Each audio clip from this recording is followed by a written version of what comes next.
tool called Ghost Murmur to find and rescue the second American airman who was shot down in southern Iran, the Post has learned. The secret technology uses long-range quantum magnetometry to find the electromagnetic fingerprint of a human heartbeat and pairs the data with artificial intelligence software to isolate the signature from background noise, two sources close to the breakthrough said. It was the tool's first use in the field by the spy agency and was alluded to Monday afternoon by President Trump and CIA Director John Ratcliffe at a White House briefing.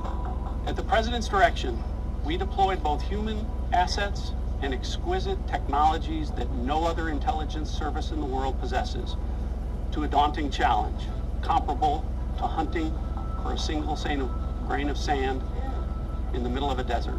It's like hearing a voice in a stadium, except the stadium is 1,000 square miles of desert, a source briefed on the program told the Post. In the right conditions, if your heart is beating, we will find you.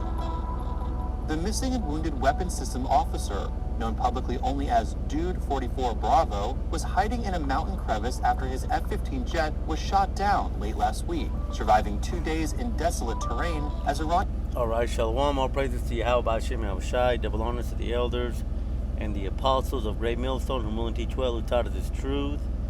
I'm going to go ahead and stop that video because now it gets into the psyop about, with so much disinformation out there, we don't know what the truth is. People are saying that there was never no down pilot, that Esau was trying to plunder the uranium deposits that Iran had. And so, just to spare, 2 minutes of possible propaganda, what the point of this video is going into that ghost murmur, man. All right, these supposedly, and again, there's so much disinformation that we don't know what's true, and we don't know what's propaganda. But if this is to be true, and that's not far from the gift that was given unto Esau Edom. Let's start off with that. Genesis 27.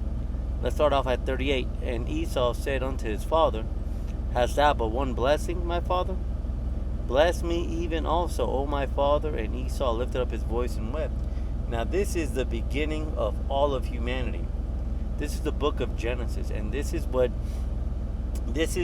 kickoff that would initiate what would happen throughout the world. This is the kickoff that we are living in now. All right, because there was two brothers in that womb, Esau and Jacob. Esau being the so-called white people, and Jacob being the progenitor, being the head of the 12 tribes, which include the so-called blacks, natives, and Hispanics. But this is a blessing that Esau got. And let's also make mention of the fact that in Genesis, the 25th chapter, it talks about two nations, two manner of people being in the womb, okay? And those two nations, those two manner of people are still alive to this day. Now, let's see what one manner of people got. Verse 39. And Isaac his father answered and said unto him, Behold, thy dwelling shall be the fatness of the earth, and of the dew of heaven from above. So one nation of people would get the best things in the world. They would get the fatness of the earth. Now, who does that sound like today? When you consider so-called whites, so-called Chinese, so-called Indians, so-called Hispanics, so-called blacks, what group of people within that, within those four, I guess, that I named, what group of people has the best houses, man? At this point, somebody might, chime in and say, well, Asians and so-called, red dot Indians, they're actually smarter. Okay, let's see what the next verse says. And Isaac his father answered him and said unto him, Behold, verse 40, And by the sword shalt thou live, and shalt serve thy brother, and it shall come to pass, when thou shalt have the dominion, that thou shalt break his yoke from off thy neck. The point for the next verse, in case somebody might want to chime in and say that the so-called Chinese, because that's a new thing. So-called Chinese, so-called red dot Indians make more money than, so-called whites. Well, that may be true, But so-called Chinese, so-called red dot Indians aren't ruling the world through weaponry. And that's exactly what Esau got. He has been living by the sword ever since he dropped the atomic bombs on Nagasaki and Hiroshima, man. And so when, the CIA goes, on the media and, talks about ghost murmur, man, this is yet another form of weaponry. This is yet another form of weaponry that Esau has been blessed with, man. Look at the next precept, Ezekiel 28:3. It says, "Behold, thou art wiser than Daniel. There is no secret that they can hide from thee." These people, these self-proclaimed wise, and why do we say self-proclaimed wise? Because we throw these terms around so often that, sometimes, it's worth it for us to stop and say, they themselves called themselves white, man. When you go into the scripture, specifically Genesis, the 10th chapter, it goes through the forefathers. It goes through the forefathers of the nations: Ham, Shem, and Japheth. Ham, meaning hot; Shem, meaning name; and Japheth, meaning enlarged or opened.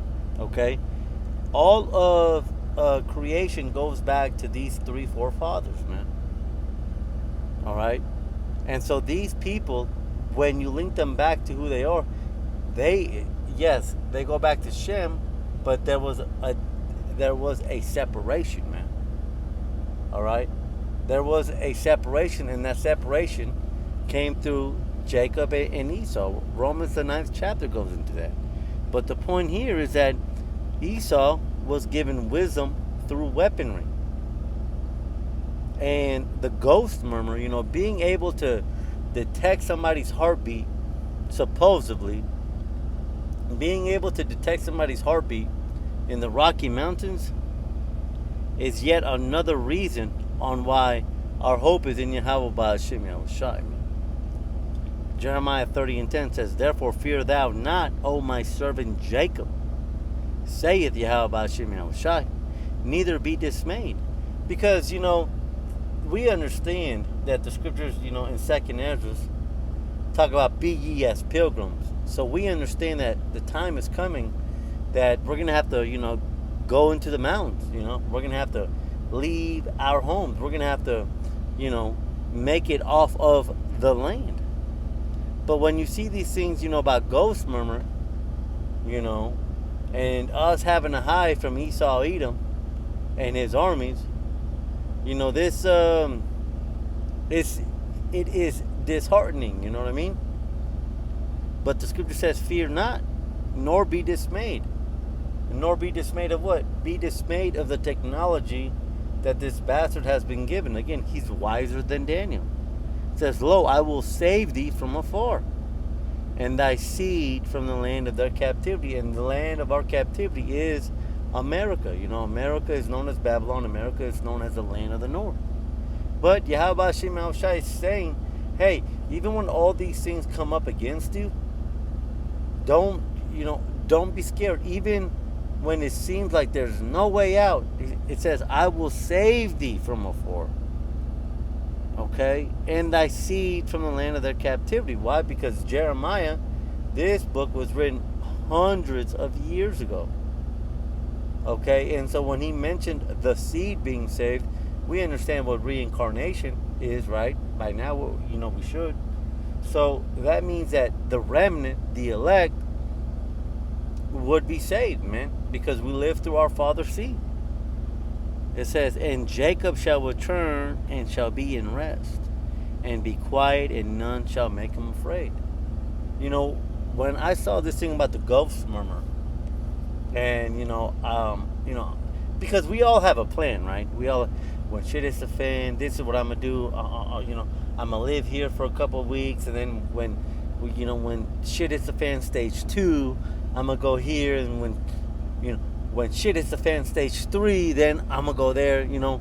Because we know that the scriptures talk about, be ye as pilgrims. And what are pilgrims? Pilgrims, go throughout. They're nomadic people, man.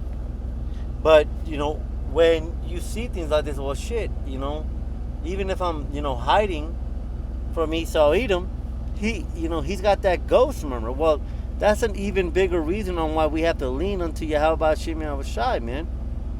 Because, again, this devil is wiser than Daniel. He's been blessed with the sword, man. And that's why our hope is not in, stocking up on food. Our hope is not on stocking up on ammo. Now, I'm not to say that, don't do that. That's, the scriptures talk about not, what's the word that I'm looking for? The scriptures talk about not tempting, the spirit and not tempting faith. We have to do our part. There's nothing wrong with that. If you're doing that, continue to do so. But that's not where the hope of our salvation lies in, man. When, not if, but when shit hits the fan, and it will hit the fan. This is when we're going to need Yahweh Shem Yahushai to step in for us, man. Isaiah 59 and 19 goes into that, man. And that is the beauty of the scriptures. That's the beauty of the scriptures, because, Yahweh, the scriptures talk about how Yahweh Hashem Yahushai speaks to the things as though they are not. Man, even before Esau got into his position of power in the revived Roman Empire, Yahweh Hashem Yahushai already knew the technology that he would get.